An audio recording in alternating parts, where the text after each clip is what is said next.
Thanks for watching. Don't forget to like, comment, share and subscribe to Mufti Tariq Masood, famous scholar. جی یہ کسی نے سوال پوچھا ہے، میں ایک پرائیویٹ کمپنی میں کام کرتا ہوں، مجھے کمپنی ایک کام کے عوض 5 لاکھ روپے دیتی ہے جو اسی قیمت میں مکمل ہوگا، مگر میں اپنے تعلقات اور محنت سے اس کام کو 4 لاکھ میں مکمل کرا دیتا ہوں، تو کیا بقایا 1 لاکھ میں اپنی محنت کا رکھ سکتا ہوں یا اس بقایا 1 لاکھ میں سے کچھ فیصد رکھ سکتا ہوں؟ کیونکہ کمپنی تو میری اضافی محنت اور تعلقات کا مجھے کوئی معاوضہ نہیں دے گی۔ آپ نہیں رکھ سکتے، 1 روپیہ بھی نہیں رکھ سکتے اس میں سے۔ آپ نے جو اضافی محنت کی ہے اس کا معاوضہ پہلے طے کریں گے تو ملے گا، شرعاً آپ کے لیے حلال ہوگا۔ دیکھو میں آپ کے لیے کوئی اضافی محنت کرتا ہوں، بلا وجہ کوئی آپ کی خدمت کر دیتا ہوں، آپ کے سارے گھر کا راشن لا کے دے دیتا ہوں، اب میں آپ سے کہتا ہوں کہ میں نے بڑی محنت کی ہے، مجھے اس کا معاوضہ چاہیے، آپ کہتے ہو میرے سے پوچھ کے کی ہے تم نے، ہے بھائی کیا تو کی ہے ماشاءاللہ، تو معاوضہ پہلے سے طے ہوتا ہے اور جتنا ہوتا ہے اتنا ہی، وہ مجہول نہیں ہوتا کہ چلو کچھ کر دینا تو کچھ بھی دے دیں گے، یہ بھی صحیح نہیں ہے۔ تو کمپنی میں 5 لاکھ روپے جو آپ کو دیے وہ اسٹیمیٹ لگایا کہ اتنا خرچہ کمپنی کا خیال تھا کہ آ رہا ہے، آپ نے اپنے تعلقات کی بیس پہ وہ کم میں کام کرا دیا، تو آپ اپنا کام تو کر نہیں رہے، آپ کمپنی کے وکیل ہیں، تو وکیل کو جو فائدہ ہوتا ہے وہ موکل کا ہوتا ہے، وہ وکیل کا نہیں ہوتا۔ مثلا میں نے آپ کو کہا کہ یار یہ ٹماٹر لے آؤ 1 کلو، ریٹ کیا چل رہا ہے ٹماٹر کا؟ 40 روپے کلو، آپ گئے، آپ سے تعلقات کی بیس پہ اس نے 30 روپے میں دے دیا، تو یہ 10 روپے آپ کو مجھے واپس کرنے پڑیں گے، کیونکہ ٹماٹر جب میرے لیے ہے تو اس پہ جتنا ڈسکاؤنٹ ہوگا وہ میرے لیے ہوگا، اگرچہ تعلقات اس کے آپ سے اچھے ہیں، میرے سے اچھے نہیں ہیں۔ سمجھتے ہو کہ نہیں سمجھتے؟ تو ابھی ٹماٹر سے تعلقات پہ ایک چیز بتاؤں گا میں آپ کو، تو سبق کی بات جب بھی آئے میں پارسل کر دیتا ہوں انشاءاللہ۔ ہاں یہ 5 لاکھ آپ کے لیے اس وقت حلال ہوتے جب کمپنی آپ کو 5 لاکھ میں اس کام کا ٹھیکہ دیتی، جیسے ہم بلڈر کو ٹھیکہ دیتے ہیں کہ یار 2 کروڑ میں یہ گھر بنا دو، مطلب ہم 2 کروڑ دیں گے، آگے تم جانو مزدور جانے، تو وہ 2 کروڑ اس کو گھر کی بنوائی کا، تعمیر کا معاوضہ مل رہا ہے، اس کو استثناء کہتے ہیں، یعنی آرڈر پہ چیز بنوانا یا کام لینا۔ جیسے ہم بریانی کے دیگ والے کو کہتے ہیں کہ ہمارے ہاں رات کو بارات آ رہی ہے، یعنی بارات تو نہیں ولیمہ ہے، 2 دیگیں تیار کر دینا، اب ہم اس سے یہ نہیں کہتے اسٹیمیٹ بتاؤ جتنا خرچہ آئے گا ہم دیں گے، نہ نہ نہ، وہ لم سم ریٹ بتاتا ہے، بھائی 2 دیگوں کے میں اتنے لیتا ہوں، آپ نے بس اس کو یہ بتا دینا اس میں گوشت اتنا ہونا چاہیے کم از کم، مسالہ تیز ہو یا کم ہو، یہ بتا دیتے ہیں آپ، تو وہ پہلے سے ریٹ طے ہو جاتے ہیں، وہ دیگ بنا کے آپ کو دیتا ہے، تو یوں سمجھا جائے گا کہ اس نے دیگ بنا کے آپ کو فروخت کر دی، استثناء کہا جاتا ہے آرڈر پہ مال تیار کرنا۔ ٹھیکیداروں کو ہم متعین پیسے دیتے ہیں، بھائی ہم اتنے دیں گے، اب آپ نے اس ڈیزائن کا مکان بنانا ہے، جو بچے گا وہ آپ کا پروفٹ ہے۔ تو اگر کمپنی نے آپ کو 5 لاکھ روپے دیے اور کہا کہ بس اس میں کام آپ کروا دو، مطلب یہی ہے کہ جو بچے وہ آپ کا ہے، تو پھر تو یہ 5 لاکھ حلال ہیں۔ لیکن اگر وہ اسٹیمیٹ لگا کے اس نے دیا ہے تو اس کا مطلب یہ ہے کہ اس کو پتہ ہے کہ اتنا خرچہ ہوگا، آپ نے تعلقات کی بیس پہ خرچہ کم کرا لیا، تو یہ خرچہ میں جو بچت ہوئی ہے یہ آپ کے لیے حلال نہیں ہے، یہ کمپنی کو آپ واپس کریں گے۔ اب آپ کا دل مانے گا نہیں کہ میں واپس کیوں کروں، کمپنی تو یہی سمجھ رہی تھی کہ 5 لاکھ ہے، بھائی میں نے تو محنت کی ہے، تو بھائی نہ کرو محنت، کس نے کہا ہے؟ جتنی محنت اس نے ذمہ لگائی ہے اتنے کر لو، سمجھ میں آ رہی ہے بات؟ اور اگر کی ہے تو ثواب ملے گا قیامت کے دن آپ کو۔ دنیا میں ثواب یہ ملے گا کہ جب آپ کمپنی کو پیسے بچا کے دیں گے تو کمپنی کے یہ بات دماغ میں بیٹھ جائے گی کہ آپ ایماندار آدمی ہو, آپ کرپٹ نہیں ہو. سمجھتے ہو؟ اس کا آپ کو بہت زیادہ فائدہ ہوگا فیوچر میں. سمجھتے ہو کہ نہیں سمجھتے ہو؟ اگر کوئی بندہ اسلام کے علاوہ اپنے ملک پاکستان کے لیے جہاد کرے تو کیا یہ حرام ہے؟ نبی صلی اللہ علیہ وسلم نے فرمایا مجاہد وہ ہے من قاتل لتکون کلمۃ اللہ ہی العلیٰ, جو اس لیے لڑتا ہے کہ اس کا دین, اس کا کلمہ, اللہ کا کلمہ بلند ہو جائے. فہو فی سبیل اللہ, تو اس لڑنے والے کو اللہ کے راستے کی لڑائی کہا جائے گا اور اس لڑنے والے کو مجاہد کہا جائے گا. تو ملک کے لیے لڑنے والا اگر صرف ملک برائے ملک لڑتا ہے تو وہ شہید نہیں ہے. شہید وہ ہے جو اللہ کے لیے لڑے. پہلی بات تو یہ ہو گئی. دوسری بات یہ کہ ملک کے لیے لڑنے والا اگر اللہ کے لیے لڑ رہا ہے, میں اس کو مثال سے سمجھاؤں گا تو بات سمجھ میں آئے گی, کیونکہ اس بات کا لوگ غلط مطلب بھی لیتے ہیں اور کہتے ہیں جو آرمی کے جوان شہید ہو رہے ہیں یہ شہید نہیں ہے کیونکہ یہ تو ملک کے لیے لڑ رہے ہیں اور ملک کے لیے لڑنے والا شہید نہیں ہوتا. تو یہ بھی ہے کہ بات درست ہے, مگر اس سے جو نتیجہ نکالا جا رہا ہے وہ نتیجہ درست, بولو بھائی, نہیں. میں مثال سے سمجھاؤں گا تو بات انشاءاللہ کھوپڑی میں بیٹھے گی انشاءاللہ. کھوپڑی اللہ نے بنائی اس لیے کہ اس میں باتیں بیٹھا کریں. دیکھو بھینس کے پاس بھی کھوپڑی ہے, مگر وہ اس لیے کہ وہ مغز, اس کا مغز نہاری میں ڈلے اور لوگ اس مغز کو کھائیں, وہ استعمال کے کام کا نہیں ہے. اگر بھینس کو اللہ نے مغز اس لیے دیا ہوتا کہ وہ غور و فکر سے کام لے تو وہ ساری زندگی ایک ہی جگہ کھڑی کھڑی برباد نہ کر دیتی اور 10-10 20-20 کلو دودھ نکال کے انجیکشن بھی لگوا رہی ہے ٹھیک, جبکہ اس کو پتہ ہے کہ میں بوڑھی ہو جاؤں گی تو یہی مجھے کاٹ کے کھا جائیں گے. تو اس کا مغز ہے کھانے کے لیے, ہمارا مغز کیا ہے؟ باتوں کو بٹھانے کے لیے. تو اس لیے جو میں بات کہہ رہا ہوں اس کو کھوپڑی میں بٹھائیں کہ یہ ایسا ہی ہے جیسے آپ اپنے باپ کے لیے لڑتے ہو, لڑتے ہوئے قتل ہو گئے, سب کہیں گے نا شہید ہے, بولو نا, سب کیا کہیں گے؟ شہید ہے یار, باپ کے لیے جان دے دی. اور موقع پہ ہی قتل ہو گئے تو بغیر غسل اور بغیر کفن کے آپ کو دفنایا جائے گا, یعنی شہید کے دنیاوی احکام بھی جاری کیے جائیں گے. اور امام شافعی کے ہاں جنازہ بھی نہیں پڑھایا جاتا شہید کا. امام ابو حنیفہ کے یہاں جنازہ ہے, امام شافعی کے یہاں جنازہ نہیں ہے. لیکن اس پر سب کا اتفاق ہے کہ نہ غسل دیا جائے گا اور نہ کفن, اسی کپڑوں میں دفن. اگر کس کے لیے لڑ رہے تھے؟ بولو نا, ابا کے لیے لڑ رہے تھے. اب اگر کوئی یہ کہے کہ ابا کے لیے لڑنے والا شہید نہیں ہوتا, شہید تو وہ ہوتا ہے جو کس کے لیے لڑے؟ اللہ کے لیے, کیونکہ حدیث میں آتا ہے جو اللہ کے لیے لڑ رہا ہے وہ کیا ہے؟ شہید. یہ تو ابا کے لیے لڑا ہے. تو ہم یوں کہیں گے بات درست ہے, مگر اس سے جو نتیجہ نکالا جا رہا ہے وہ نتیجہ درست نہیں ہے. بات اس لیے درست ہے کہ واقعی ابا کے لیے لڑنے والا شہید نہیں ہے, یعنی ابا برائے ابا. لیکن ابا کے لیے کوئی اس لیے لڑ رہا ہے کہ ابا کے لیے لڑنے کا حکم کس نے دیا ہے؟ اللہ نے. یہ رشتے اللہ نے بنائے ہیں. تو لڑ تو باپ کے لیے رہا ہے, مگر کس کے حکم کی تعمیل میں لڑ رہا ہے؟ اللہ کے حکم کی تعمیل میں. تو بھائی ہم یوں کہیں گے کہ جو باپ کے لیے لڑ رہا ہے وہ باپ کے لیے, صرف باپ کے لیے نہیں لڑ رہا, وہ اللہ کے لیے پہلے لڑ رہا ہے, ابا کے لیے بعد میں لڑ رہا ہے. اسی وجہ سے جو اللہ کو نہیں مانتے وہ ابا کے لیے لڑتے بھی نہیں ہیں جس طرح سے لڑنا چاہیے. نہیں آ رہی بات؟ تو اسی طرح یاد رکھو, ایک ملک کے لیے لڑنا اگر اللہ کا حکم ہے تو پھر ملک پہ جان دینے والا بالکل اسی طرح شہید ہے جیسے ابا کے لیے جان دینے والا, بلکہ اس سے بڑھ کر شہید کہلائے گا. اس لیے کہ ابا کو بچانے میں اس کا فائدہ تھا اور ملک کو بچانے میں کتنی آبادی ہو گئی ہے پاکستان کی؟ 22 کروڑ.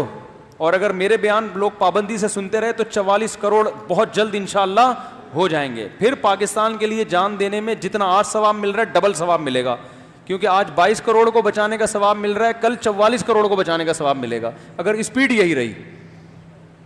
اسپیڈ میں کمی آئی تو میں ذمہ دار, میں ثواب کا پھر گارنٹی نہیں. اگر مسلمانوں کی اسپیڈ یہی رہی اور اگر فیملی پلاننگ والے کام ہو گئے, اسپیڈ میں سستی ہو گئی, تو ثواب اسی حساب سے شہید کا کیا ہو جائے گا؟ بولو بھائی, کم ہو جائے گا. تو اسپیڈ کو فوکس کرنا ہے آپ لوگوں نے. خیر یہ چٹکلے تو درمیان میں آ جاتے ہیں, ہماری کھوپڑی میں بھی پتہ نہیں کس قسم کی چیزیں گھس گئی ہیں. تو ملک کے لیے جان دینا, اگر اللہ کے حکم پہ جان دے رہا ہے تو یہ ملک کے لیے جان دینا عین شہادت ہے. تو اس لیے پاکستان کے لیے جو شہید ہو رہے ہیں فوجی, ان کی شہادت میں دو رائے نہیں ہو سکتی, کیونکہ یہ لوگ کہتے ہیں اسلامی کنٹری کہاں سے ہو گیا. میں نے جمعے کو بیان میں سمجھایا تھا نا کہ یہ آئین اسلامی ہے, تو یہ اسلامی کنٹری ہے, چاہے عملی لحاظ سے کتنی کوتاہیاں ہوں, لیکن فرض کر لو اسلامی نہیں ہے, مسلمانوں کا تو ہے نا. سمجھ میں آ رہی ہے بات, کس کا کنٹری ہے؟ تو اس کو بچا کے حفاظت کس کی ہو رہی ہے؟ مسلمانوں کی. تو اتنے مسلمانوں کی بقا کے لیے جنگ لڑنا یہ تو بہت اعلیٰ درجے کی شہادت ہے. اور صرف مسلمانوں کو نہیں, ایز اے ریاست بھی اس کے لیے لڑنا بڑی شہادت ہے, کیونکہ مسلمان تو پوری دنیا میں پائے جاتے ہیں. یہاں ریاست میں بھی کچھ ایسی کوالٹی ہے کہ جو دنیا کے کسی اور اسلامی ریاست میں وہ صفات نہیں ہیں. نہیں آ رہی بات؟ کیا صفات نہیں؟ اگر پاکستان کو دنیا کے نقشے سے فرض کر لو, اللہ نہ کرے تھوڑی دیر کے لیے آپ ختم کر دو, تو دنیا کھا جائے گی باقی اسلامی ملکوں کو بھی, کیونکہ باقی ترکی کے علاوہ کسی اور اسلامی کنٹری کے پاس ایسی فورس ہے نہیں, اور ایٹمی پاور تو واحد آپ کا ملک ہے. تو اس لیے باقی بھی نہیں بچیں گے. تو پاکستان کے لیے اگر کوئی جان دے رہا ہے تو وہ سعودیہ کے لیے بھی دے رہا ہے. نہیں آ رہی بات؟ وہ انڈونیشیا کے لیے بھی دے رہا ہے, وہ ملیشیا کے لیے بھی دے رہا ہے, وہ ترکی کے لیے بھی دے رہا ہے. تو وہ ایک کنٹری کے لیے جان نہیں دے رہا, وہ پوری دنیا کے مسلمانوں کی بقا کا ذریعہ بن رہا ہے. تو ہاں آپ یہ کہہ سکتے ہیں کسی دوسرے ملک میں اگر کوئی فوجی اپنے ملک کے لیے جان دیتا ہے تو شہید ہے یا نہیں. تو اگر وہ کسی کنٹری کے لیے لڑتا ہے جو اسلامی نہیں ہے, لیکن وہ اس کی فوج میں بھرتی ہو گیا, فوج میں بھرتی ہو کے اس کا ایگریمنٹ ہو گیا کہ جب ملک پہ کوئی مصیبت آئے گی تو میں لڑوں گا, تو ملک اگر کسی دوسرے ملک کے خلاف ناجائز کارروائی کرتا ہے تو اس کے لیے پھر اس ملک کا ساتھ دینا جائز نہیں ہے, چاہے وہ ایگریمنٹ میں داخل ہی کیوں نہ ہو, کیونکہ یہ ایگریمنٹ ہی خلاف شرع ہے نا. ارے میں آپ سے پیسے لوں, ایگریمنٹ میں یہ طے ہوا کہ میں آپ کو داتا دربار سے 2 بریانی کی پلیٹیں لا کے دوں گا, تو اب میں نہیں لا کے دوں گا تو غلط ہو جائے گا نا. داتا دربار تو غلط مثال آ گئی, کوئی اور مثال, کیونکہ کھانے سے ذہن ادھر ہی جاتا ہے فوراً. مزار جتنے بھی ہیں کھانے پینے کے اڈے بن گئے. لیکن اگر میں آپ سے تنخواہ لے رہا ہوں ہر مہینے, ایگریمنٹ یہ ہوا تھا کہ جب آپ کوئی بندہ مجھ سے قتل کروائیں گے تو میں مار دوں گا اس کو, اور میں ہر مہینے آپ سے اس بات کے 1 لاکھ روپے لے رہا ہوں. اب جب بندہ قتل کروانے کی بات آئی تو مجھے پتا چلا یار آپ جس بندے کو قتل کروا رہے وہ کیا ہے, مظلوم ہے. تو اگرچہ میرے ایگریمنٹ کا حصہ تھا کہ جب آپ بندہ مرواؤ گے تو میں ماروں گا, پھر بھی میرے لیے یہ اس ایگریمنٹ کو پورا کرنا جائز نہیں ہے, اگرچہ میں آپ سے 1 کروڑ روپے لے کے کھا چکا ہوں. نہیں آئی بات سمجھ میں؟ اب اگر یہ آپ مجھے تانا دے کہ بھائی میں نے تم سے ایگریمنٹ یہ لیا تھا کہ جب میں کسی بندے کو تم سے قتل کرواؤں گا تو تم مارو گے اس کو جا کے, اور اسی پہ تم مجھ سے 1 کروڑ روپے اب تک کھا چکے ہو, تو اتنے پیسے جو تم نے کھائے ہیں یہ ایگریمنٹ کی وجہ سے کھائے ہیں. تو اب ایگریمنٹ کا تقاضا یہ ہے کہ قرآن بار بار کہتا ہے کہ معاہدوں کو مسلمان پورا کرتا ہے, تو تم نے اتنے پیسے کھا لیے, اب میں تمہیں جب بندے کو مارنے کا کہہ رہا ہوں تو مار نہیں رہے, تو میں کہوں گا جہاں اسلام معاہدوں کی پابندی کو فوکس کرتا ہے وہاں اسلام کسی پہ ظلم کی اجازت بھی نہیں دیتا.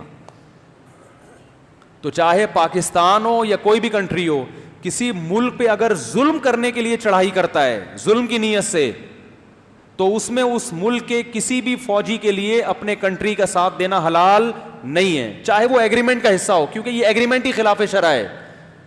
تو ایسے موقع پہ وہ مارا گیا تو وہ شہید نہیں ہوگا. بہت اہم پوائنٹ کی بات ہے. لیکن اگر ایسا نہیں تھا تو پھر اگر وہ اپنے ملک کی حفاظت کے لیے قتل ہوتا ہے تو وہ فی سبیل اللہ قتل تو نہیں کہلائے گا, کیونکہ وہ یعنی اسلام کو غالب کرنے کے لیے تو نہیں لڑ رہا, لیکن وہ ظلمن قتل کہلائے گا کہ اس پہ ظلم ہوا ہے. سمجھ میں آ رہی ہے بات؟ اس کی مثال میں دیتا ہوں, یوں سمجھو ایک ہندو ہے, اس نے اپنے گھر میں آپ کو چوکیدار رکھ لیا. اس نے اپنے گھر میں آپ کو کیا رکھ لیا؟ چوکیدار, کہ بھائی میں بڑا مالدار ہوں, میرے گھر میں بہت پیسے پڑے ہوئے ہیں, آپ چوکیداری کرو. آپ پکے مومن, تہجد گزار, لیکن چوکیداری کسی کی بھی کی جا سکتی ہے کہ بھائی آپ نے ہندو سے ایگریمنٹ کیا کہ میں غریب آدمی ہوں, میرے پاس کھانے کو روٹی نہیں ہے, لیکن میں جاب تمہاری قبول کرتا ہوں, میں تمہارے گھر میں کوئی چور ڈاکو نہیں آنے دوں گا اور اس کی مجھے اتنی تنخواہ دو. اب آپ ہر مہینے تنخواہ لے رہے ہیں, لیکن اس ہندو کے گھر میں کوئی پرہیزگار مسلمان ڈکیتی کرتے ہوئے گھسا, تو آپ نے کہا چونکہ یہ مسلمان ہے اور مسلمان کے مقابلے میں ہندو کا ساتھ دینا اسلام میں کیا ہے؟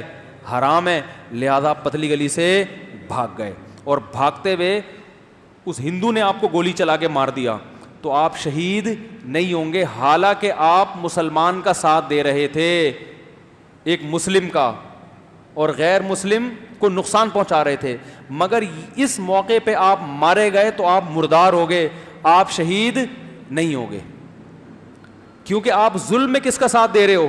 مسلم کا. وہ ڈاکو ہے, وہ ڈکیتی کرنے آ رہا ہے اس کے گھر میں, اور آپ اس کا ساتھ دے رہے ہو کہ میں مسلمان کا ساتھ دوں گا. سمجھ میں آ رہی ہے بات کہ نہیں آ رہی؟ بلکہ ایسے موقع پہ اسلام نے کیا حکم دیا؟ حق کا ساتھ دو. وہ اس کے گھر میں ناجائز ڈکیتی کر رہا ہے, تو اب تمہیں کیا کرنا ہے کہ نہ صرف یہ کہ مسلمان کا ساتھ نہیں دینا, بلکہ اس ہندو کا ساتھ دینا ہے جس کی روٹی تم کھا رہے ہو, جس سے ایگریمنٹ یہ ہوا تھا کہ کوئی تم پہ حملہ کرے گا تو میں کیا کروں گا؟ تمہارا دفاع. ایسے موقع پہ آپ اس ہندو کے حق میں لڑتے ہوئے مارے گئے, اس تہجد گزار نے گولی مار دی تو آپ شہید ہو گئے. یہ شہادت وہ والی شہادت نہیں ہے جو جہاد میں ہوتی ہے, بلکہ اس سے کم درجے کی شہادت ہے. دیکھو شہادت کی بھی دو قسمیں ہیں, ایک وہ جو دین کو دنیا میں غالب کرنے کے لیے لڑا جائے, وہ شہادت تو ان فوجیوں کو ملے گی جو پاکستان کے لیے لڑ رہے ہیں یا مسلمان ملک کے لیے لڑ رہے ہیں, کیونکہ ان کے پیش نظر اسلام بھی ہوتا ہے, صرف کنٹری برائے کنٹری نہیں ہوتا.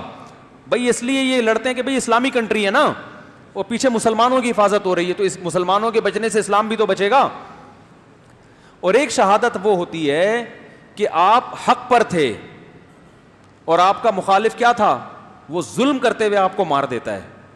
تو اب آپ ہندو کے لیے جب لڑو گے تو آپ کو وہ مسلمان جب گولی مارے گا تو آپ شہید ہوگے, مگر یہ مظلومن جو بھی ظلمن مارا جاتا ہے وہ اسلام میں کیا ہوتا ہے؟ شہید ہوتا ہے.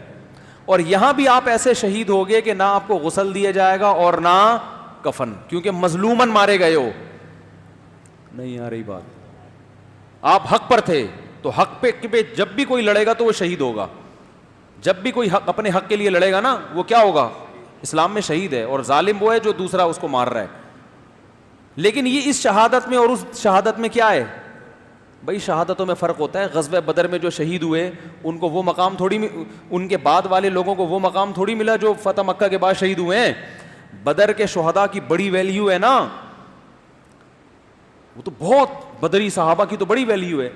تو جیسے ایک جنگ میں شریک ہونے والا, حدیث میں آتا ہے جب قرب قیامت میں عیسیٰ علیہ السلام نازل ہوں گے تو ان کے ساتھ جو لوگ مل کے لڑیں گے, اور لڑائی بڑی سخت ہوگی, اتنی شدید لڑائی ہوگی کہ آپ صلی اللہ علیہ وسلم نے فرمایا 1/3 مسلمان یعنی مجاہدین میدان چھوڑ کے بھاگ جائیں گے. اور آپ نے فرمایا یہ اس وقت کے بدترین لوگ ہوں گے جن کی اللہ توبہ قبول نہیں کرے گا, کیونکہ بڑی سخت ضرورت تھی این موقع پہ میدان چھوڑ کے بھاگیں گے. یہ فرمایا 1/3 مجاہدین شہید ہو جائیں گے, اتنی سخت لڑائی ہوگی. 1/3 کسی جنگ میں شہید نہیں ہوتے, قتل نہیں ہوتے. وہ اس وقت کے سب سے افضل ترین شہداء ہوں گے. حضرت عیسیٰ کے ساتھ جو مل کے لڑیں گے اور 1/3 کیا ہو جائیں گے؟ 1/3 شہید. تو وہ شہید ہونے والے اس وقت روئے زمین پر سب سے افضل ترین شہید ہوں گے. یعنی جہاں بھی دنیا میں لڑائی ہو رہی ہوگی نا, کوئی اس درجے کی شہادت نہیں حاصل کر سکے گا. اور جو 1/3 زندہ بچیں گے, جو جن کو اللہ فتح عطا فرمائے گا, وہ اس وقت کے سب سے بہترین غازی ہوں گے. تو پتہ یہ چلا کہ میرے بھائی ہر لڑائی میں شہید ہونے والوں کی فضیلت ایک جیسی نہیں ہوتی. تو اس لیے کوئی اسلامی کنٹری کے لیے لڑتا ہے اور اس کو جو شہادت ملے گی وہ شہادت دوسرے شہیدوں سے زیادہ افضل. اور جو پاکستان کے لیے لڑ رہا ہے جبکہ اس کو یہ گراؤنڈ ریئلٹی بھی معلوم ہے کہ پاکستان کی کتنی ویلیو ہے, تو اس کی شہادت بھی دوسرے شہداء سے بولو بھائی بڑھ کر. اسی طرح اور بھی کچھ ممالک ہیں جہاں لڑائی ہو رہی ہے اور وہ بہت افضل شہداء ہیں وہ. تو اسی طرح یاد رکھو کہ اگر کوئی اسلامی کنٹری کے لیے نہیں ہے لیکن ہے غیر مسلم مگر وہ ہے حق پر, تو وہ بھی اگر مارا جائے گا تو وہ بھی مظلوماً شہید کہلائے گا, لیکن اس کے وہ فضائل نہیں ہوں گے جو کسی اسلامی کنٹری کے لیے لڑنے والوں کے ہوں گے. مثلاً ایک آدمی کسی ہندو کی چوکیداری کرتا ہے اور اس کی بقا کے لیے جان دے دیتا ہے, شہید تو وہ بھی ہے, لیکن ایک کسی عالم کے گھر کی چوکیداری کر رہا ہے اور لڑتا ہوا شہید ہو جاتا ہے, تو دونوں شہیدوں میں فرق ہوگا کہ نہیں ہوگا؟ نہیں آ رہی بات. دنیا بھی اس فرق کو مانتی ہے. لوگ کہیں گے واہ تم لوگوں نے اپنے لیے فرق نکال لیا. بھائی دنیا بھی مانتی ہے. غیر مسلموں میں بھی جو وزیر اعظم کا گارڈ ہوتا ہے اور اس کے لیے لڑتا ہوا شہید ہو جائے اس کو پروٹوکول زیادہ ملتا ہے نا. ارے مجھے ایک بات آؤ, ایک عام بنگلے کا چوکیدار اگر اس کو ڈاکو مار دیں, اس بیچارے کو ثواب کے علاوہ کچھ ملتا ہے پاکستان میں؟ نہ پاکستان میں کچھ ملتا ہے نہ ہندوستان میں کچھ ملتا ہے. تھوڑا بہت زکوٰۃ کے چندے کر کے لوگ اس کے گھر والوں کو دے دیں گے, لیکن وہی کسی وزیر اعظم یا صدر کا گارڈ ہو اور پھر اس کو قتل کر دیا جائے تو حکومت اس کے لواحقین کو طبیعت سے نوازتی ہے کہ نہیں نوازتی؟ اور تاریخ کی کتابوں میں اس کا نام کہ اس نے جان دی تھی. تو اسی طرح یاد رکھو ایک اللہ کو ماننے والے کے لیے اگر کوئی جان دیتا ہے تو اللہ کے ہاں اس کو پروٹوکول زیادہ دیا جاتا ہے, اور ایک اس شخص کے لیے جان دیتا ہے جو اللہ کو نہیں مانتا تو اس کو پروٹوکول کم دیا جاتا ہے. سمجھتے ہو کہ نہیں سمجھتے؟ تو جو علماء کی گارڈ بنتے ہیں وہ اگر شہید ہو جائیں تو ان کا درجہ زیادہ, پھر جو عام مسلمانوں کے گارڈ بنتے ہیں وہ شہید ہو جائیں تو ان کا مقام ایک غیر مسلم کے گارڈ بننے سے بولو بھائی زیادہ. سمجھتے ہو؟ تو اس لیے جو بھی ملک کے لیے لڑ رہا ہے تو ملک کے لیے لڑنے کا حکم دیا کس نے؟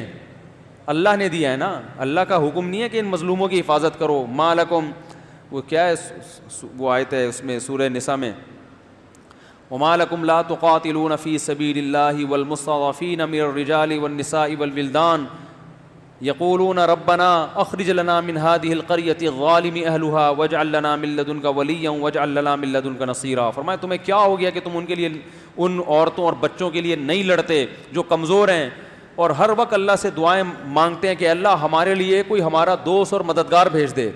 تو تمہیں کیا ہو گیا؟ تو مظلوم کی مدد کے لیے لڑنا یہ بھی بہت بڑا جہاد, اور وہ مظلوم مسلمان ہوں, اور ظلم سے بچانے کے لیے لڑنا کہ اگر ہم نہیں لڑے تو ان پہ ظلم ہوگا. آج مجھے بہت افسوس ہوتا ہے لوگ اس قسم کی باتیں کرتے ہیں کہ یہ پاکستان آرمی جہاد کہاں سے کر رہی ہے, کوئی جہاد ہے؟ یہ 1000 کلومیٹر تمہارے باپ نے سنبھالا ہوا ہے بھائی. بھائی خامیاں ہر ایک میں ہوتی ہیں, ہر ایک میں خامیاں ہوتی ہیں. پورا دودھ کا دھلا ہوا دنیا میں نہ کوئی ادارہ ہوتا ہے نہ کوئی فرد. ہیں بڑے بڑے کرپٹ بیٹھے ہوئے ہیں آرمی میں بھی, بہت کھاؤ بھی بیٹھے ہوئے ہیں, لیکن ایک ادارے کے طور پر اگر دیکھا جائے تو ادارے کا جو بیسک کام ہے وہ کام بڑا خاندانی ہے. وہ کام کیا ہے؟ ملک کی حفاظت, اور ادارہ اس کام کو پورا کر کے دکھا بھی رہا ہے. پاکستان میں کوئی ایک ادارہ بتاؤ جس کے ذمے وہ کام لگا ہو اور اس نے 50% بھی پورا کر کے دکھایا ہو. نیب کو دیکھ لو, نیب والوں کا کیا کام ہوتا ہے؟ کرپشن. ارے بولو نا, کیا کام ہوتا ہے؟ کرپشن روکنا. 50% بھی ختم کی ہے, بلکہ نیب کے چیئرمینوں کے بارے میں رپورٹیں آتی رہتی ہیں کہ سب سے زیادہ کھانا پینا ان لوگوں کا ہے. ہو سکتا ہے غلط رپورٹیں آ رہی ہوں, لیکن رپورٹیں آ رہی ہیں کہ ان کا کام کیا ہے کھانا پینا. غلط ہوگا, لیکن اتنا تو ہے نا کہ اپنی ذمہ داری پوری 50% بھی پوری نہیں کی ہے. جو ہماری جو صحت کی وزارت ہے جس کا کام ہے ایک صحت مند معاشرہ تشکیل دینا, دے دیا؟ بولو نا. 50% بھی اپنی ذمہ داری پوری کی ہے. جعلی دوائیں بک رہی ہیں کہ نہیں بک رہی ہیں؟ کچھ دوا کھاؤ اثر ہی نہیں ہوتا. میں تو پھر باہر ڈاکٹر کو فون کرتا, ڈاکٹر صاحب یہ دوا کھا رہے ہیں کچھ ہو ہی نہیں رہا. انہوں نے کہا کہ یہ پاکستان پہ کوئی پتہ نہیں ہوتا دوائیں اوریجنل ہیں یا 2 نمبر دوائیں بہت بک رہی ہیں. جانوروں کی دوائیں تو 90% 2 نمبر ہوتی ہیں, کیونکہ انسانوں کے بارے میں تو لوگ خود بھی ڈر جاتے ہیں. اگرچہ جو ہیلتھ کا جو ادارہ ہے نا جو وزارت صحت ہے ان کو تو اتنی کوئی پرواہ نہیں ہے, لیکن لوگوں میں خود تھوڑا سا اللہ کا خوف ہے کہ یار ایسا نہ ہو کہ پیناڈول میں چرس کی پیناڈول بنا کے بیچنا شروع کر دو, گناہ ملے گا. لیکن جانوروں کے بارے میں تو لوگ اتنا ڈرتے بھی نہیں کہ مر جائے گا نا, تو جانوروں میں جعلی دوائیں بہت ہیں. میں نے تو جانور بہت پالے ہیں نا, اور جانوروں کے ڈاکٹر ہول سیل کے حساب سے جعلی ہیں. میری دمبی بیمار تھی, میں مارکیٹ سے گابن دمبی لے کر آیا کہ بھائی ایسی دمبی جو بچہ دینے والی ہو, کیونکہ پھر اس کے بچے کو پالوں گا, نر ہے اور پھر دودھ دمبی میں ہوتا ہے, دمبی کا دودھ صحت کے لیے بہت زبردست ہے. اس نے بھائی قسمیں اٹھا لی, اس کے پیٹ میں بچہ ہے اور یہ بچہ ہونے والا ہے. ہم لے آئے دمبی, یہیں پیچھے باندھ دی ہم نے, آج ہوگا کل ہوگا پرسوں ہوگا. ہم نے کہا ہو جائے گا بھائی, کچھ کام قدرت کے ہوتے ہیں جن میں انسانوں کی دخل اندازی اچھی نہیں ہوتی, قدرت کے کام. وہ دمبی کے پتہ نہیں کوئی زخم ہو گیا تو اس کے کیڑے پڑ گئے یہاں پہ نا, ہمیں پتہ نہیں چلا.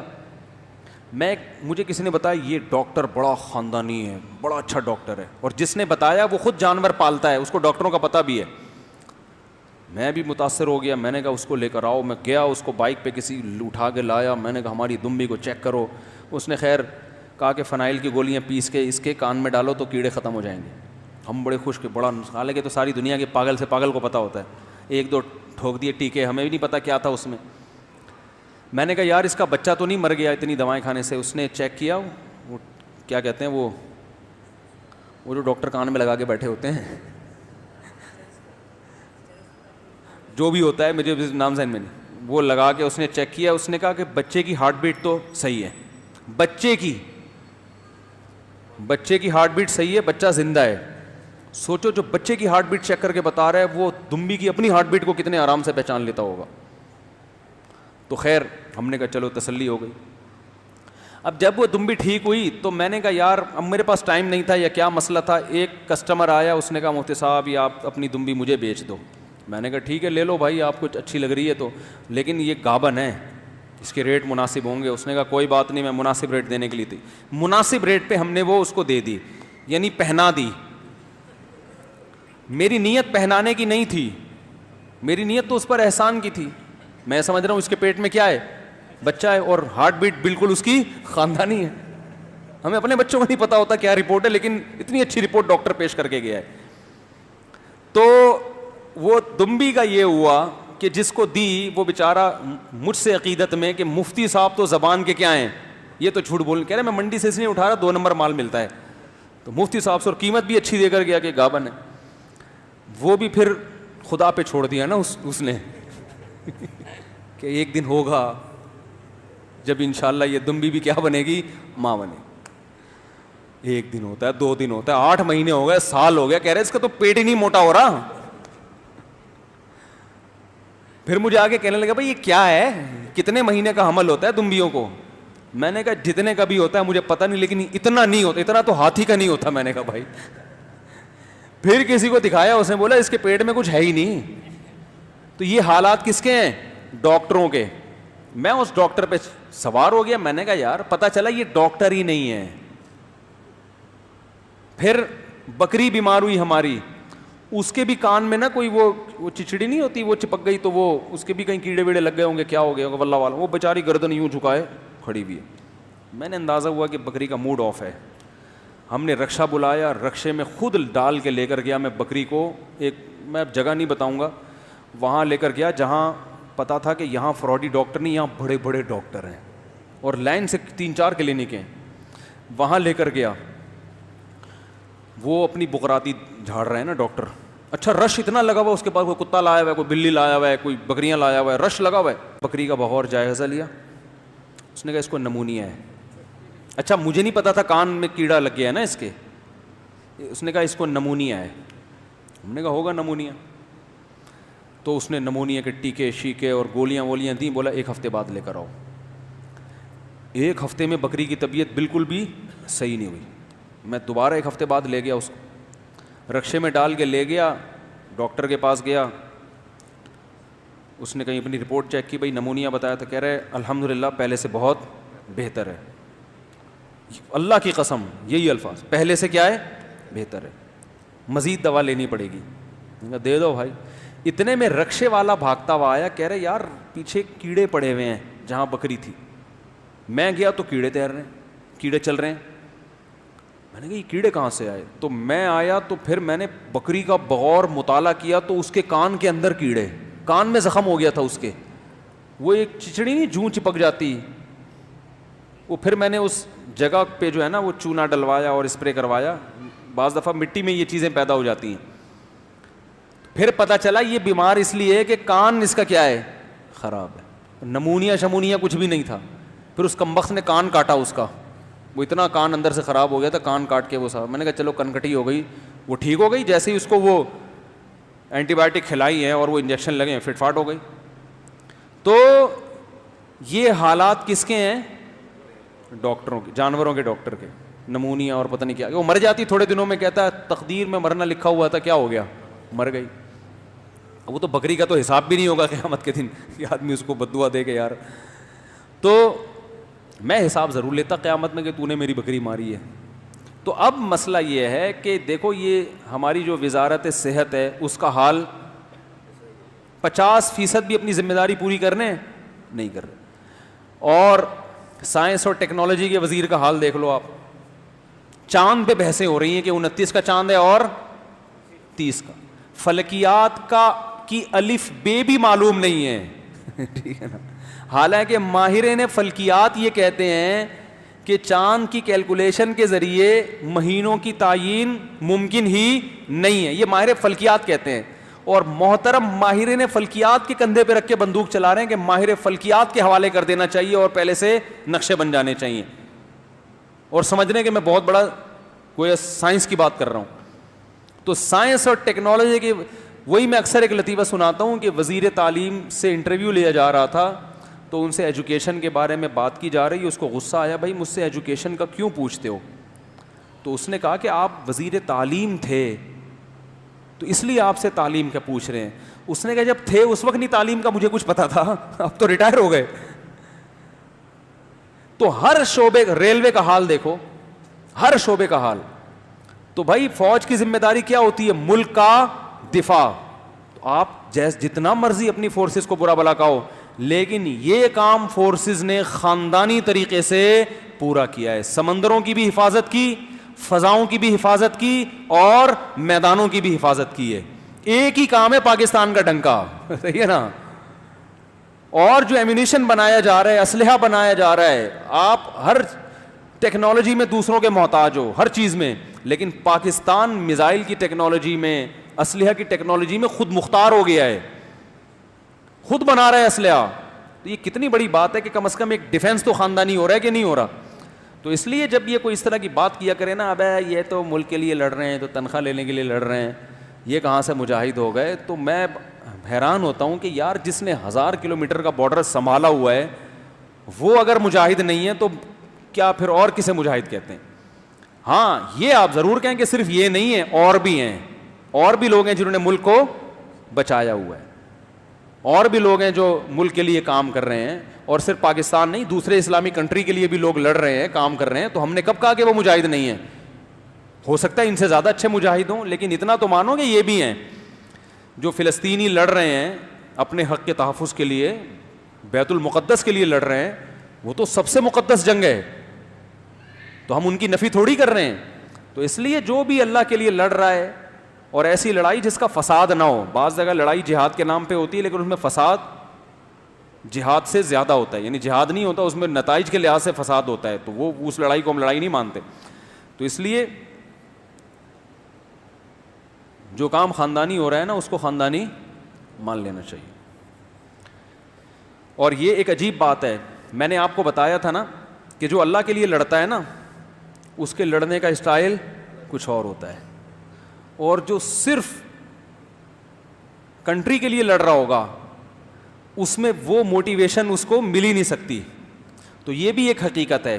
آپ یوٹیوب پہ سرچ کر کے دیکھ لیں, جو پاکستانی میدان جنگ میں شہادت دیتے ہیں ان کی ماؤں کے انٹرویو لیں, پڑے ہوئے ہیں یوٹیوب پہ, کوئی ایک آپ کو چیختی چلاتی نظر نہیں آئے گی, ہائے میرا بچہ مروا دیا, ہائے میرا یہ, نا نا نا نا.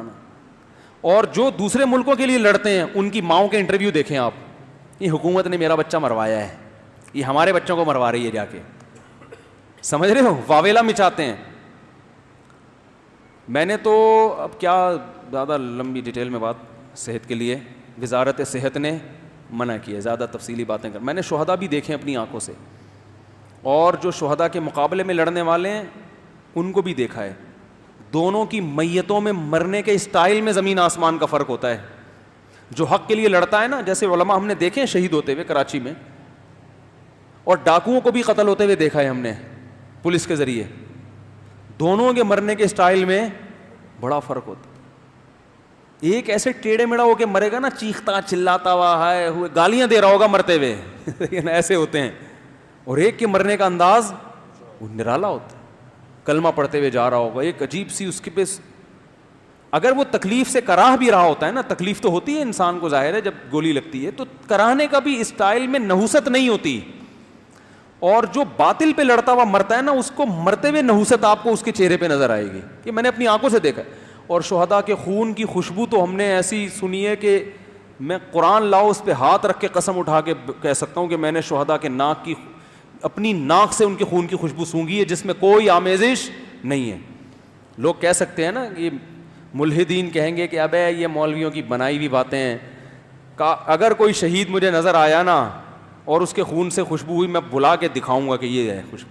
میں نے بہت شہداء کے خون کی خوشبو, ادھر شہید ہوئے ہیں, ہوتے رہے نا ٹارگٹ کلنگ میں کتنے ہوئے ہیں, تو کراچی میں ایک زمانے میں تو بہت شہداء ہو رہے تھے, ادھر گرے ہیں زمین پہ, ادھر خون سے فوراً خوشبو پھوٹی ہے, اور ایسی خوشبو کہ آپ کے تصور سے بالا تر. یہ وہی خوشبو ہے جس کے بارے میں رسول اللہ صلی اللہ علیہ وسلم نے ارشاد فرمایا کہ شہید جب قیامت کے دن آئے گا تو اس کا خون اسی طرح بہہ رہا ہوگا جس طرح شہادت کے وقت تھا, اور دمہ لونہ لون دم, اس کا رنگ خون کا ہوگا مگر خوشبو مشک کی ہوگی اس کی. صحیح حدیث ہے. یہ درست ہے کہ ہر شہید میں ایسا نہیں ہوتا, لیکن اگر چند میں ہو بھی جاتا ہے تو یہ بھی تو ایک کرامت ہے یا نہیں ہے؟ یہ تو اللہ کی طرف سے ایک عجیب کرامت ہے. نارمل عام طور پہ شہیدوں کے ساتھ ایسا نہیں ہوتا, لیکن اگر ہوتا ہے تو ہوتا کس کے ساتھ ہے؟ شہیدوں کے ساتھ. تو یہ ہم نے دیکھا ہے اپنی ناک سے. اور مفتی عتیق الرحمان شہید رحمۃ اللہ علیہ, جن کو ٹارگٹ کلنگ میں شہید کیا تھا, ان کا بیٹا میرا شاگرد ہے. ان کو میں نے اپنی آنکھوں سے نہیں دیکھا, لیکن ان کا بیٹا میرا شاگرد ہے اور نیک لڑکا ہے. مجھے اس نے خود بتایا کہ ہم نے 6 مہینے بعد اپنے والد کی قبر کو کھولا, بارش کی وجہ سے نا قبرستان پورا ڈوب گیا تھا. 6 مہینے بعد ہم نے شفٹ کرنے کے لیے نکالا ہے, تو کہہ رہے ہیں شہادت کے وقت جو خون سے خوشبو آ رہی تھی نا, 6 مہینے بعد اسی طرح وہ خوشبو آ رہی تھی, اور باڈی بالکل اس 6 مہینے پہلے جیسی تھی, بالکل اسی طرح سلامت تھی. بہت ہوتا ہے شہداء کے ساتھ یہ. تو کس کس کے نام لیں ہم, لیکن یہ قاعدہ کلیہ نہیں ہے کہ جو بھی شہید ہوگا خون سے خوشبو آئے گی, اور یہ اس کی علامت بھی نہیں ہے کہ جس کے خون سے خوشبو نہیں آ رہی تو وہ شہید نہیں ہے یا وہ اللہ کے ہاں مقبول نہیں ہے. یہ کوئی اس کی علامت نہیں. میں نے ایک عالم سے پوچھا, میں نے کہا حضرت ہم بعض دفعہ یہ دیکھتے ہیں کہ ایک آدمی عمل میں کمزور تھا, شہید ہوا تو خون سے خوشبو آئی اس کے, لیکن دوسرا آدمی عمل میں زیادہ ہے, وہ شہید ہوتا ہے تو لاش خراب ہونا شروع ہو جاتی ہے تھوڑی دیر میں. تو یہ کیا ہے؟ تو انہوں نے ایک بڑی پیاری بات کہی. انہوں نے دیکھو جس کے خون سے خوشبو آ رہی ہے, باڈی سلامت ہے, اس کے جان کو تو اللہ نے قبول کیا, جسم کو قبول نہیں کیا ہے, جسم بچا لیا اللہ نے, یہ کرامت کے طور پر دکھانے کے لیے. لیکن جس شہید کا جسم خراب ہو گیا, سڑ گیا, وہ کہتے ہیں میری نظر میں اس کی شہادت کامل ہے, کیونکہ یہ قیامت کے دن کہہ سکے گا اللہ میں نے تیری خاطر اپنی جان سے بھی ہاتھ دھویا, اور تیری یہ جتنا میرے لاش پہ جو کیڑے پڑے ہیں یہ سب کس کی راہ میں ہیں؟ بولو بھائی, تیری راہ میں. ان عالم نے جب نے مجھے یہ بات بتائی نا, تو ایک واقعے کی طرف میرا دماغ چلا گیا. میں نے کہا آپ کی تصدیق عبداللہ ابن مبارک رحمہ اللہ تعالیٰ کے بیان کردہ ایک واقعے سے بھی ہوتی ہے. یعنی اس تصدیق میں نے اسلاف کا ایک واقعہ سنایا ان کو, کہ عبداللہ ابن مبارک نے اپنی کتاب میں لکھا ہے کہ ہم کہیں لڑائی کے لیے گئے تھے. عبداللہ ابن مبارک تبع تابعین میں سے ہیں. تو ہم نے ایک نوجوان میدان جنگ میں شہید ہوا, جب ہم اس کو قبر میں دفنانے کے لیے لٹاتے تھے تو قبر نکال کے باہر پھینک دیتی تھی اس کو. آپ کو پتہ ہے یہ اچھا سائن بولو نا, نہیں ہے. قبر بہت ہی کوئی بدبخت لوگ ہوتے ہیں جن کو قبر نکال کے باہر پھینک دیتی ہے, ایسے بھی واقعات ہوئے ہیں. تو ہمیں حیرانگی ہو رہی تھی, یہ تو میدان جنگ میں شہید ہوا ہے اور نمازی پرہیزگار لڑکا تھا, قبر اس کو نکال کے کیا کرتی ہے باہر. اب باہر اگر رکھیں تو چیل کوے کھا جائیں گے, اس کو درندے کھا جائیں گے, بے اکرامی کیسے. تو مجبوراً پہلے فاصلے اتنے ہوتے تھے کہ کوئی ایسا انتظام بھی نہیں تھا کہ لاش کو گھر لے آئیں, وہیں چھوڑ کے چلے آئے. تو ان کا خیال یہ تھا یہ کوئی بہت بڑا گناہ کیا کرتا تھا جس کی وجہ سے یہ سزا ملی ہے. تو یہ گھر آئے تو ان کی والدہ سے جب رابطہ ہوا تو پتہ چلا, اس والدہ نے بتایا کہ اس بچے نے میدان جنگ میں نکلنے سے پہلے دعا مانگی تھی کہ اے اللہ مجھے تیرے راستے میں ایسی شہادت چاہیے کہ دفن نصیب نہ ہو, تاکہ درندے میری لاش کو کھائیں, اور قیامت کے دن جب لوگ قبروں سے اٹھیں تو میری لاش, میرا جسم درندوں کے پیٹ سے نکلے, ان کی باڈی کا جز بن چکا ہو. پھر تو قیامت کے دن مجھ سے پوچھے کہ تیرا حشر ایسے کیوں نہیں ہو رہا جیسے لوگوں کا ہوتا ہے, تو درندوں کے پیٹ میں کیسے پہنچا. تو میں فخر سے کہہ سکوں اے اللہ یہ قربانی, بولو بھائی, تیری خاطر. میں نے تیری خاطر اپنا جسم بھی کس کو کھلا دیا, درندوں کو کھلا دیا. تو مجھے اندازہ ہوا کہ بھائی جن شہداء کی لاش سے بدبو آ رہی ہے تو یہ اس کی علامت نہیں ہے, بلکہ یہ لاش میں کیڑے پڑنا, بدبو پیدا ہونا, یہ سب کس کی راہ میں ہے, اللہ کی راہ میں ہے. وہ قیامت میں فخر سے کہہ سکے گا اللہ میں تو چلتا پھرتا حسین جمیل انسان تھا, خوشبوئیں لگا کے گھوما کرتا تھا, میری لاش کا یہ حشر کیوں ہوا ہے, یہ تیری راہ میں ہوا ہے, تیری خاطر ہوا ہے. تو قیامت کے دن یہ چیز بھی بڑے فخر کا ذریعہ ہوگی. تو خیر کیا بات چل رہی تھی, یہ یہاں آئی کہاں سے, بات کیا چل رہی تھی یار, کہاں سے بات آئی تھی, چلو جہاں سے بھی ہے. تو شہداء کے ہیں, ہاں تو میں یہ کہہ رہا تھا کہ بھائی ہماری حفاظت کر رہے ہیں, فضاؤں میں بھی ہماری حفاظت. اور دوسری بات یہ بھی ہے کہ فوج کا جو طریقہ کار ہے نا سلیکشن کا اور ٹریننگ کا, اس میں 2 نمبر آدمی اتنے آرام سے ایڈجسٹ ہی نہیں ہو سکتا, سمجھ رہے ہیں, اس کے لیے چلنا مشکل کام ہے, ٹریننگ سب کو کرنی پڑتی ہے. جب پاکستان نیوی نے ہمیں بلایا نا تو 7 بجے ہمیں کہا تھا کہ گاڑی لینے آ جائے گی, 7 بجے فوجی پہنچے ہوئے تھے لینے کے لیے.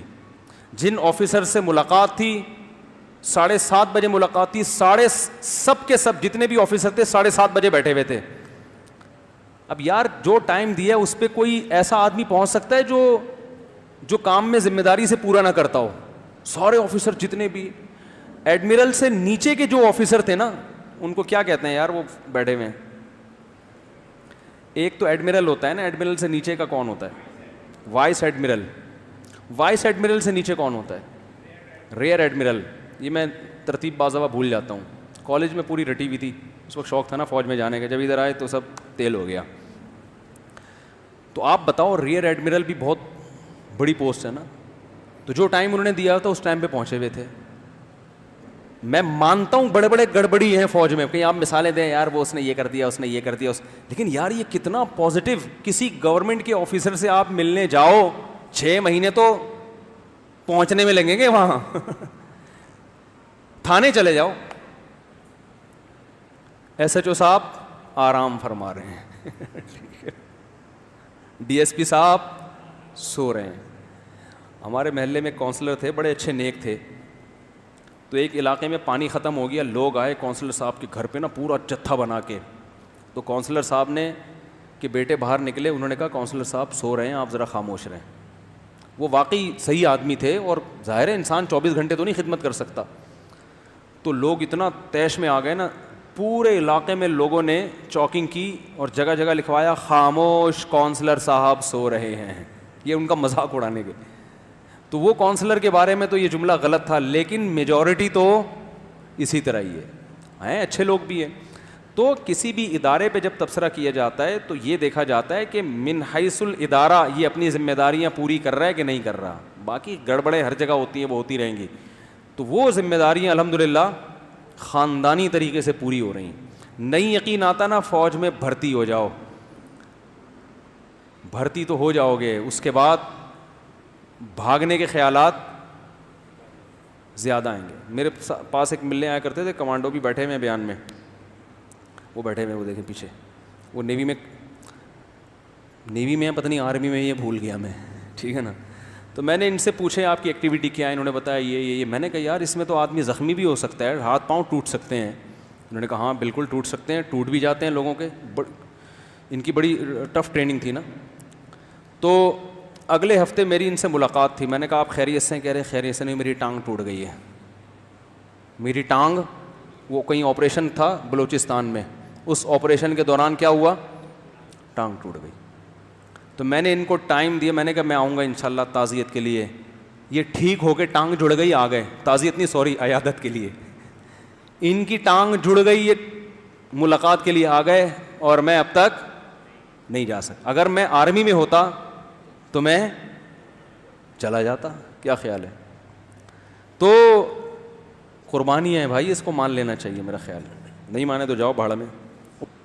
میں جو باتیں کر رہا ہوں وہی ہمارے بڑوں کا نظریہ ہے, وہی جامعۃ الرشید کا نظریہ ہے, اور دل سے تقلید میں نہیں, دل سے وہی ہمارا نظریہ ہے کہ پاکستان میں سب سے جو خاندانی ادارہ ہے وہ ہماری فورسز ہیں, جو ذمہ داری پوری کر رہی ہیں اپنی کوتاہیوں کے ساتھ. اور ان کوتاہیوں کی اصلاح کا طریقہ یہ ہے کہ آپ فوج میں اچھے لوگوں کو بھیجیں تاکہ جو گڑبڑیں ہیں وہ بھی کیا ہو جائیں, ختم ہو جائیں. اس کا طریقہ یہ نہیں ہے کہ ممبر پہ بیٹھ کے اپنی فوج کے خلاف بیان کریں. اس کا نقصان یہ ہوتا ہے کہ جو لڑنے والی فوجی ہیں میدان میں, وہ ان کو موٹیویشن نہیں ملے گی, ان کے جذبے ٹھنڈے پڑ جائیں گے, اور نقصان قوم کو اٹھانا پڑے گا. دیکھو جو آپ کے لیے لڑ رہا ہوتا ہے نا, 2 نمبر بھی چرسی بھی ہو, آپ نے جا کے اس کو تھپکی دینی ہوتی ہے, ابے تو چرس پی کے لڑ مگر کام خاندانی کر رہا ہے. آپ اگر جا کے اس کو یہ بولو, وہ لڑ رہا ہے آپ کے دشمنوں سے, آپ جا کے بولے سالا لڑ رہا ہے بڑے تو چرسی نا. اور میں نے خود خالص چرس پیتا نہیں ہے, چرس میں نے دیکھا یہ چرس کو پروموٹ بھی کر رہا ہے, اور یہ تو ہے, اور تم چرسیوں کے لیے لڑ رہے ہو, تمہارا آفیسر بھی چرسی, اس طرح کی باتیں شروع کر دو گے. وہ لڑے گا کہے گا ہم تو ہیں ہی گندے, ہمارے تو آفیسر بھی سارے گندے, ہم تو ہیں ہی گندے, ملک بھی گندا, ہم بھی گندے. تو وہ صرف تنخواہ کے لیے لڑے گا پھر جتنے, اور تنخواہ کے لیے جان نہیں دی جاتی میرے بھائی. جان جب دی جاتی ہے جب کسی کو تھپکی دی جاتی ہے, بیٹا شاباش, کیپ اٹ اپ, سلوٹ.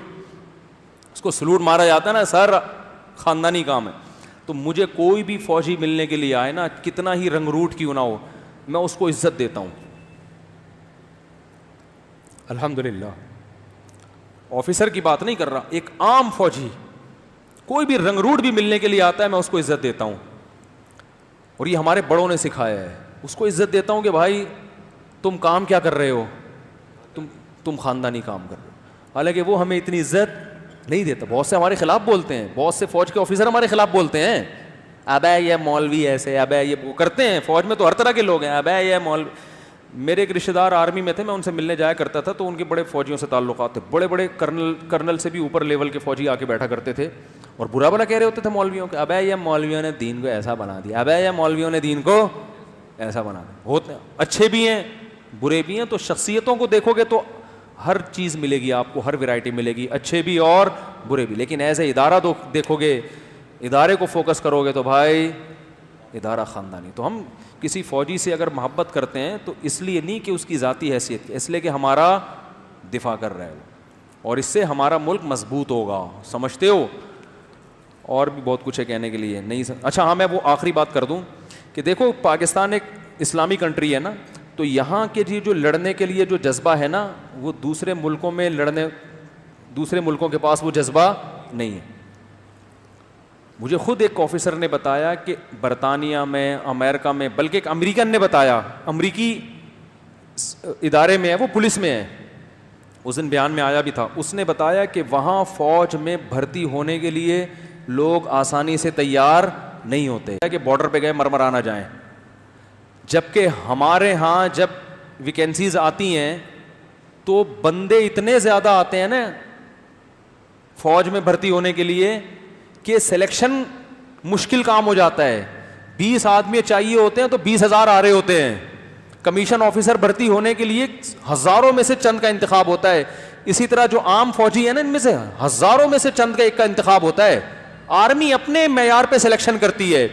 دوسرے ملکوں میں ایسا نہیں ہے, وہاں لوگ فوج میں بھرتی ہونے کے لیے تیار نہیں ہوتے, بہت کم لوگ جاتے ہیں جی, آبادی کا ریشو اگر دیکھا جائے.